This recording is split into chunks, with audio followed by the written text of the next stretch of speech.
The French authorities say 6 people have died and several people are still missing after a boat carrying migrants sank in the English Channel. More than 50 were rescued. The Home Secretary Suella Braverman said her thoughts and prayers were with those affected by the loss of life. Richard Galpin has this report. The French authorities say a major rescue operation was launched this morning in response to a report that a migrant boat was sinking off the coast of Sungut. About 50 people were rescued by British and French vessels. Some were taken to hospital in a serious condition. A number of people were seen being carried off a British lifeboat on stretches when the vessel docked in Dover. French officials now say 6 people have died. The MP for Calais gave us this update. Around 65 to 70 people were on these 2 boats. 56 people were rescued by sequential authorities. 5 people were from dead at sea. 1 people died at the hospital, and we are still missing 10 people. The Home Secretary Suella Braverman posted this message on social media saying her thoughts and prayers were with those affected by the tragic loss of life. She is expected to chair a meeting with Border Force officials later today. On Thursday,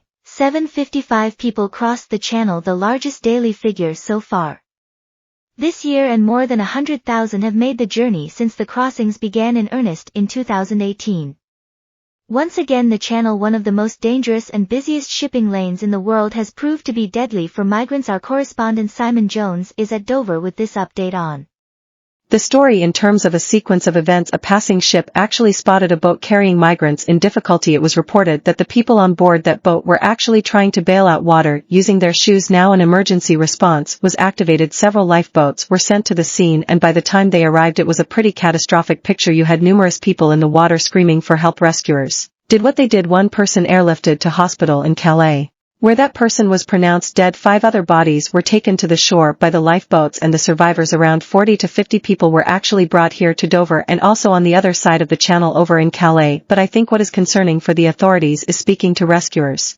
They say over the past week this is the 7th time that people have actually been pulled from the water. Now there is a fear that the smugglers who are organizing these crossings perhaps have a defective batch of boats, and that is putting lives very much at risk in terms of the rescue operation that is continuing out in the channel, because these boats are often dangerously overloaded, and it can be difficult to know exactly how many people are on board, so the authorities are continuing to scour the water in case there could potentially be any more survivors or perhaps even more bodies. Our correspondent Simon Jones in Dover for us earlier. Well, let us go live now to Florence, where we can speak to Andrew Geddes, who is director at the Migration Policy Center at the European University Institute.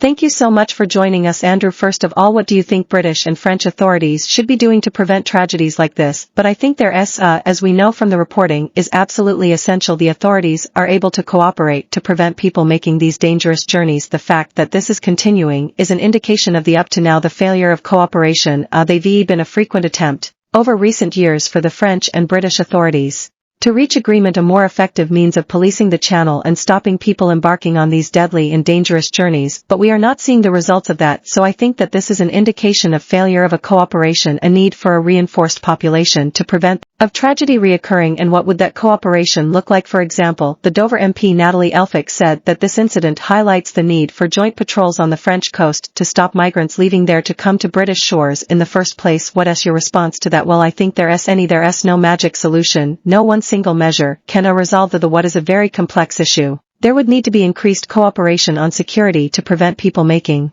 these journeys. There could also be attempts in France to process people so that there may be people who have legitimate claims of protection, unaccompanied children or people who clearly need protection, and so things could be done to protect them and ensure they're not exposed to these risks. So, despite the dangers we know of crossing the channel on small boats like this, people still do continue to risk their lives traveling from France to Britain. In this way, do you think that anything that the French authorities, all the British authorities do will actually be able to successfully and effectively stop that? I think there are measures that could be done to reduce the problem that we're experiencing, the frequency with these strategies occurring. I think for most people it's just unacceptable, and something needs to be done to try to stop it all. What we're also seeing, and I think perhaps we can put it in a wider European context, we've seen increased arrivals across the Mediterranean. We're seeing increased numbers of people trying to cross the channel. This is becoming a Europe-wide issue that requires stronger cooperation between European countries. It's not that there can be some miraculous solution that people often motivated by persecution or severe economic hardship, they're unlikely to stop making these migratory